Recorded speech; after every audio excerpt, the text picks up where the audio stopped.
దిక్కు ఎరుపెక్కి మార్పు కొరకు తల ఎత్తి ప్రశ్నించే హక్కే ఈ జనసేన. కళ్ళు తెరిచి ఎలుగెత్తి గుళ్ళు కడగ యువ శక్తి నిలదీసే హక్కే ఈ జనసేన. నలుగుతున్న జనఘోషకు సమాధానం.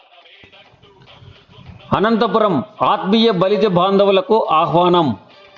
ఆంధ్రప్రదేశ్ శాసన మండలి సభ్యులుగా రెండవసారి ఏకగ్రీవంగా ఎన్నికైన మధుర ఘట్టాన్ని పురస్కరించుకొని అనంత బలిజ ఆత్మీయ బాంధవుల ఆధ్వర్యంలో జరుగుతున్న ఆత్మీయ సమావేశానికి విచ్చేయుచున్న మాన్యశ్రీ గౌరవనీయులు శ్రీ సోము వీర్రాజు గారికి స్వాగతం సుస్వాగతం. ఇట్లు పేరూరు మహాలక్ష్మి కాపునాడు రాష్ట్ర ప్రధాన కార్యదర్శి అనంతపురం.